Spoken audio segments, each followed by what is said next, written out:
Salam alaikum, salut à tous. Tout d'abord, on parle de la montée des attaques antisémites. Et vous avez vu que sur l'histoire de la croix de David en bleu par des Moldaves, le parquet dit oui, mais il faut voir les intentions. Est-ce que c'est un soutien à Israël ou au contraire c'est antisémite? Déjà, il faut venir sur l'analyse de l'antisémitisme. Déjà, la définition, je l'avais dit il y a à peu près 15-20 ans sur RMC quand j'étais chroniqueur. Je l'avais lu à l'antenne, d'ailleurs, ça les avait surpris. Et je dis donc, il faut voir la définition de sémite, déjà. D'accord? Ces peuples sémites, c'est acadiens, cananéens, araméens, phéniciens, hébreux et arabes. Donc, en fait, un acte contre un arabe, etc., doit être antisémite. Sauf que la définition première de sémite, lorsque vous faites antisémite, ils vous disent que antisémite, c'est un acte contre les juifs. Alors qu'on sait que ceux qui composent les sémites, c'est plus que les juifs. Et, encore pire, c'est que les Ashkénazes ne font pas partie. Donc vous savez qu'il y a deux types de juifs. Il y a ceux qui sont appelés de l'Est, hein, et puis ceux qui sont issus des pays arabes, les séfarades, d'accord? Et donc les Ashkénazes ne sont pas sémites. Mais ils ont voulu... Alors on va me dire, mais pourquoi moi, tu vas me prendre la tête avec cette sémantique? Non, c'est pour toujours essentialiser. C'est comme qu'on parle de la traite négrière. Non, surtout pas comparer avec la Shoah. Il ne faut pas parler sur la colonie. Non, vous ne pouvez pas comparer. Il ne faut jamais comparer. Par contre, eux, ils comparent la Shoah qui a fait 6 millions de morts avec l'attaque du Hamas qui a fait, alors ils disent 1400, mais maintenant on en est à 900 et quelques. On ne sait vraiment pas les chiffres, dont une grosse partie, c'est des soldats. Ouais, vous voyez. Et ça, les sources sont toujours israéliennes. C'est-à-dire que si vous voulez avoir la vérité de ce qui se passe, ça peut sembler paradoxal, il faut lire la presse israélienne, qui, elle, est plurielle et pas envahie par le Likoud, comme en France, où les médias sont sous occupation. Ensuite, dans les responsables de cette montée que vous dites anti-juif, on va dire, mais c'est pas grave, je reprends votre appellation antisémite, personne ne les nomme, mais moi je vais vous les nommer.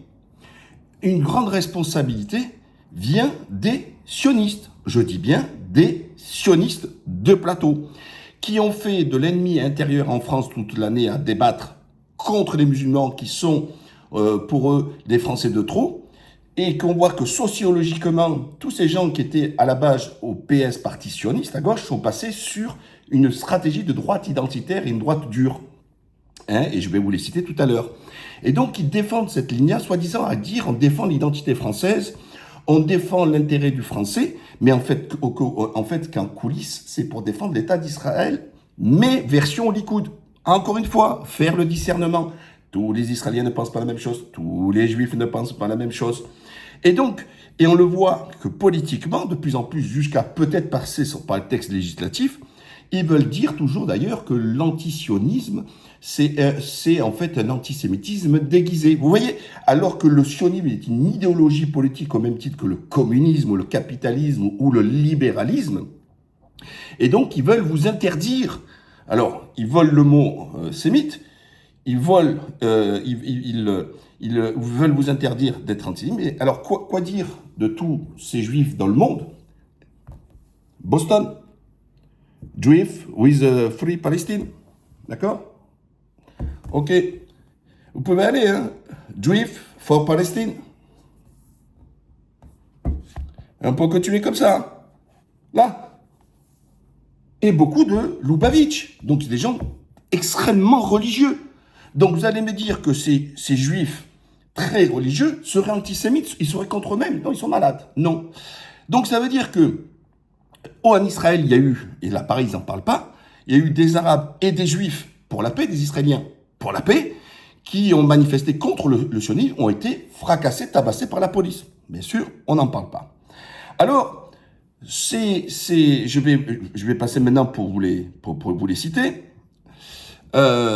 Golnaden, Julie Ventrobe. Alors, c'est un mélange d'invités. Hein. Vous voyez, soi-disant, que Golnaden, il est l'avocat à la base. Hein, donc, je vois pas. Mais il est toujours sur tous les plateaux. Il était avec moi, même RMC à l'époque. Ça fait 20 ans qu'il squatte les plateaux. Il est sur le Figaro. Il est sur CNews à permanence. Golnaden. Et les mélanges des journalistes aussi. Ventrobe, BHL, Krasfeld, Elisabeth Lévy, Lelouch, Finkielkraut, Paul Amar, Routel Krief, Arfi, Gilles Taïeb, Haddad, et encore bien d'autres. C'est 100 petits points qui squattent tous nos médias, d'accord? Et quand il y a la politique intérieure, et ils sont, pour moi, responsables des actes anti-juifs ou des actes antisémites, si vous voulez reprendre votre sémantique, parce qu'ils font des crispations, parce qu'ils nous parlent d'un antisémitisme qui a un nouveau visage. En gros, il y en a qui se lâchent carrément, comme il a dit Pascal Pierry, que je connais bien aussi, mais alors là, lui qui était pro avant palestinien, tout ce que vous voulez, hein, le gars, maintenant qu'il est sur LCI, il nous sort l'antisémitisme couscous. Ouais, voilà, hein, vous avez tout compris. Hein. Et donc, en fait, ce qui se passe, c'est que sur la politique intérieure, ils bombardent les musulmans, tout le temps. Oui, l'islam radical, l'islamisme, ils disent Allah Akbar, ils font ci, fait. Vous connaissez, je ne vais pas vous faire l'article, vous connaissez toutes leurs sorties. Et donc, quand vous avez des personnes qui sont concernées, cette population qui est concernée, qui les voit squatter sur les plateaux, que matin, midi et soir, viennent et tartinent les Français de confession musulmane.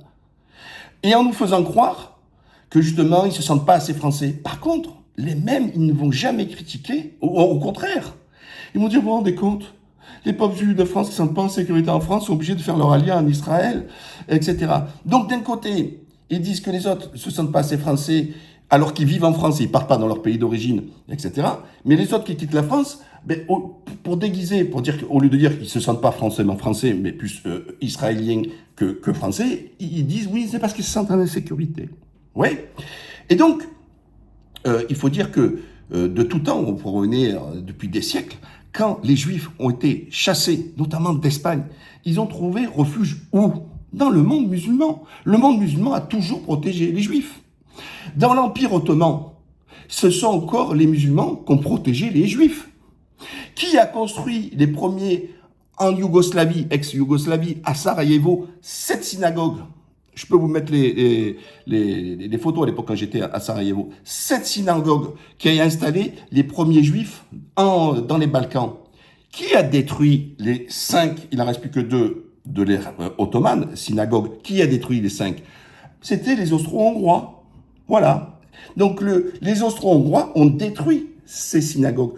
De tout temps, les Juifs ont été persécutés par les mêmes aujourd'hui qui prennent des postures sionistes. Ça, les faits sont très têtus.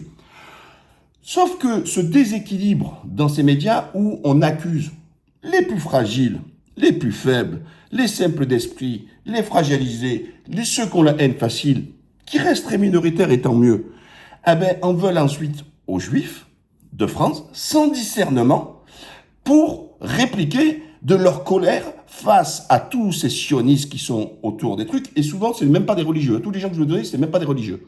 Hein, donc, vous voyez bien que c'est bien du sionisme, parce que la base du sionisme, le sionisme n'a rien de religieux. C'était une idéologie du voyez juif, mais en tant qu'identité juive, mais pas religieuse du tout, mais vraiment pas du tout. Sauf que le sionisme a changé de visage. C'est-à-dire que une part des ultra-religieux, parce que dans les religieux, il y a plusieurs catégories, ont épousé l'idéologie politique du sionisme et avec une volonté de conquérir les territoires qui leur ont été promis dans la Torah. Hein, c'est comme ça. Alors, ensuite, on a la question de Gaza.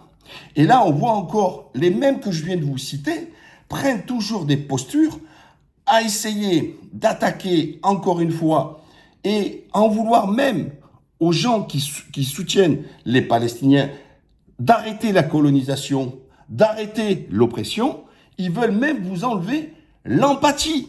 C'est hallucinant. Avec ce chantage concernant la politique française intérieure, l'islam, le raccourci islam, c'est le nid de l'islamisme, du terrorisme. Et là, c'est les soutiens des Palestiniens et de Gaza, ce sont forcément des soutiens du Hamas et donc des terroristes. Vous voyez, et en plus, ils viennent vous dire, pour toucher le français lambda, mais c'est la même chose qu'au Bataclan, c'est la même chose que le 11 septembre. Mais quel rapport? Alors, mais quel rapport?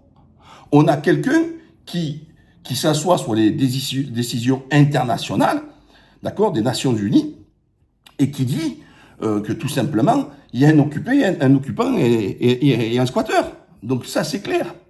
Alors, ça va même encore plus loin. Ces mêmes gens combattent le mot islamophobie sous prétexte qu'il viendrait d'une sémantique inventée par l'Iran. Moi, honnêtement, je me suis jamais formalisé sur le mot islamophobie, parce que c'est-à-dire la peur de l'islam. On peut l'avoir, même moi, je vous dis, quand je regarde des fois les infos, j'ai peur, vous voyez, donc, pour vous dire. Donc, mais eux, comme ils ont isolé, parce que regardez tout le temps les politiques et même les textes législatifs, les actes racistes et antisémites. C'est-à-dire que même dans l'appellation du racisme, qui englobe en fait tout le monde, ils ont voulu séparer le racisme, qui est, on va dire, un mot universaliste, pour créer à côté l'antisémitisme, c'est-à-dire une souffrance particulière. Donc il y aurait d'un côté des actes racistes qui englobent les noirs, les blancs, les grands, tout ce que vous voulez, et à part l'antisémitisme, c'est-à-dire que c'est un traitement à part, vous voyez. Et on continue comme ça. Et donc, ils refusent le mot islamophobie pour pas avoir, donc, dans les textes, un acte islamophobe, antisémite et du racisme. Donc, ils veulent que les musulmans, les actes contre les musulmans, les attaques contre les musulmans, rentrent dans le mot raciste universel. Vous voyez, mais ça commence par là. Ça commence par là. Et, comme par hasard, le 15 mars, qui a été sous une résolution portée par le Pakistan, porte-parole de l'OCI, et qui a fait, d'abord, il y avait au niveau de la Commission des droits de l'homme, comme par hasard, qui nous retrouvons qu'à voter contre cette journée contre des droits de l'homme, contre l'islamophobie, on retrouve donc la France, l'Allemagne, le Royaume-Uni, les États-Unis, le Costa Rica. Les mêmes acteurs. Quand je vous dis que la France est envahie, non pas par des juifs, non pas forcément que par des sionistes, elle est envahie par des Likoud, c'est-à-dire le parti d'extrême droite israélien. Vous voyez, on est bien dans le schmilblick. Alors, et la France, avec l'Inde, s'est opposée. En vote plénière, la résolution a obtenu 192 pays, pratiquement tous les pays du monde. Vous voyez, donc comme quoi elle est isolée. Mais pourquoi? Parce qu'ils ne veulent pas entendre, alors qu'il est, vous voyez, Nations Unies, voilà, oh putain, ça a fermé. Nations Unies sont très clairs, ça a été voté, c'est le 15 mars. Voilà. D'accord? La journée contre l'islamophobie. Et il y avait l'Inde aussi qui était contre. On sait que le Premier ministre chasse les musulmans dans son pays, fait la guerre aux musulmans, etc. Et à côté de lui, Macron. Voilà. Alors quand beaucoup des musulmans qui ont voté Macron pour pas avoir Le Pen, franchement, bien fait pour votre gueule, la bande de naïfs. Franchement, vous avez tellement une inculture politique, une incompréhension. C'est hallucinant. Bref, tout ça pour vous dire que, en effet, je pense que les actes contre les juifs n'ont pas changé de visage. Vous ne croyez pas qu'en France, il y a toujours des gens qui sont pas basanés, bien blancs, vous voyez, qui sont anti-juifs classiques, vous voyez. Mais non, là, on veut l'essentialiser, c'est-à-dire qu'on veut le marginaliser, et en disant qu'il a complètement changé de visage. Non, c'est que oui, moi je suis pas naïf, qu'il y a une partie des gens d'origine maghrébine ou autre, aujourd'hui, en veulent et font pas de discernement et associent les juifs avec, et je dis qu'une grosse partie, c'est lié, les coupables sont les squatteurs de plateau, tous les sionards que je viens de citer. Et ensuite, on a le judaïsme politique. On a Meir Habib, député du Likoud, qui fait campagne avec Benjamin Netanyahou, où ils le font en hébreu, faut être clair, en hébreu et en français. Ça passe, il n'y a pas de loi séparatiste pour lui. Meir Habib qui vient mentir sur les plateaux, sortir des pires âneries, la pire haine qu'il peut y avoir. Et encore mieux, il va même contre, toujours se battre, la position française. D'ailleurs, il s'est imprégné, il a imprégné Macron dans son hypocrisie, qui a toujours été un équilibre entre la sécurité d'Israël et la création d'un État palestinien. Et lui, il dit au contraire, non, parce que c'est écrit sur la Torah, la Cisjordanie doit être israélienne. Ils disent pas un territoire occupé, ils disent un terrain disputé. Vous voyez, voilà. Et le seul qui veut que Jérusalem devienne la capitale de l'État d'Israël, contrairement à toutes les décisions des Nations Unies et toute la reconnaissance du monde entier, hormis bien sûr les États-Unis, on avait vu Trump avec quelques pays, notamment l'Australie, qu'on rejoint, en disant que Jérusalem est la capitale d'Israël. Non, la capitale d'Israël, c'est Tel Aviv et pas Jérusalem. Et Jérusalem doit être la capitale du futur État palestinien. Vous voyez? Donc, pour conclure et pour bien comprendre, c'est que il y a toujours du français de souche anti-juif, pour différentes raisons, Mais une infime partie, comme ils disent eux, des gens qui sont d'origine maghrébine ou musulmans, etc., qu'on veut, à cause de ces gens des plateaux qui passent à sévir. Le judaïsme politique, c'est Zemmour aussi. C'est le seul qui a fait une campagne contre les musulmans. Vous imaginez, vous, on fait le procès à Mélenchon, qu'il n'est pas dans l'arc républicain, qu'aujourd'hui, il s'est le pénisé et compagnie. Mais Zemmour, qui fait toute sa campagne, et il le dit, ils font un récit. Et mon récit, c'est stop à l'immigration aux musulmans, les remplacements et que l'identité française. Si un candidat, un homme politique français, Mélenchon n'a pas dit tout ça, hein, d'ailleurs, hein, il ose dire que c'est le grand emplacement dans les médias, il y a tous les sionistes. Mais en fait, en gros, on reprend ce que disait le père Le Pen à l'époque. Il disait que tous les médias, ils étaient sous le lobby juif. Antisémite, tout le monde, la classe politique lui tapait dessus, juifs, antisémites, etc. Vous voyez? Donc, si vous reprenez tous les propos abjects, toutes les accusations, sans compter que Zemmour est condamné régulièrement par la justice, vous remplacez le mot musulman, vous mettez juif. Moi, je vous pose la question, je vous prends un témoin. Est-ce que vous pensez que c'est le même écho? Non. Seulement parce que LFI et Mélenchon ont condamné les attaques d'Israël, on les lynche. Alors, imaginez-vous, par contre, Zemmour, condamné par la justice, qui est candidat et qui ne parle que de ça, que lui, son axe de problème, c'est pas l'économie, tout ça, c'est ce qu'il appelle, lui, les musulmans, eh bien là, ça passe. C'est salué. Il est invité sur tous les plateaux, il encourage, c'est courageux, ce que vous voulez. Il va même en Israël apporter son soutien en disant qu'on mène la même guerre, alors que même en Israël, si vous préférez, il y a débat où des gens tapent sur Netanyahou, sur sa politique d'occupation, de répression, etc., et qu'il a mis en danger les Israéliens. Donc en gros, on a en Israël une diversité d'opinions, un débat qui existe, et on a en France une vision monolithique où on ne parle que du 7 octobre, on ne dit pas que le 7 octobre, c'est les conséquences de 70 ans d'occupation et puis tout le reste, et des tirs ciblés, des attaques ciblées, c'était pas du terrorisme. Chaque semaine en Cisjordanie ou ailleurs qu'on tue les Palestiniens, c'est pas du terrorisme. Non, c'est pas du terrorisme. Et ensuite, on nous interdit de nous parler de maintenant, donc l'après 7, et qu'on a des terrotons, je sais pas comment ça s'appelle, terrotons, et tous les médias qui arrivent et disent non, il faut rester que sur le 7, sur l'attaque du Hamas. Mais franchement, pour un Israélien qui est mort, on a 10 Palestiniens, exactement des civils. Tous les chiffres, UNICEF, tout ça, etc., il y a plus de 4000 gamins. Et là aussi, ils viennent nous sortir, mais attendez, c'est pas nous. Regardez, hein, dans le même média, ils ont toujours la même sémantique. Les lâches du Hamas, ils sont dans 500 km de tunnels, ils se planquent pendant que les civils se font bombarder. Donc ça veut dire, et ils reprennent ce que dit Israël. Donc ça veut dire que Israël sait bien qu'en surface, ce sont les civils, et donc les tue, parce que les bombes ne peuvent pas toucher à 40, 50, à 60 mètres de profondeur.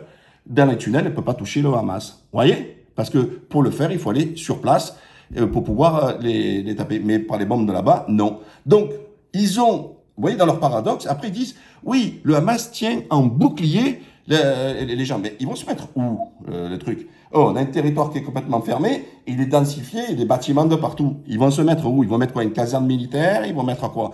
Donc c'est normal qu'ils sont répartis sur l'ensemble des bâtiments. Mais dans tous les cas, il faut savoir, ils sont dans les tunnels, où ils se servent dans les écoles, comme vous avez détruit les écoles, les églises, vous avez détruit les mosquées, tout ça, etc.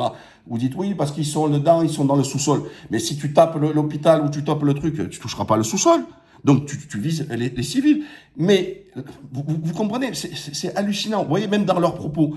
Mais tous ces trucs abjects qui sont dits, vous croyez pas que un humain normal, d'accord, hein, eh ben ça boue à l'intérieur de lui.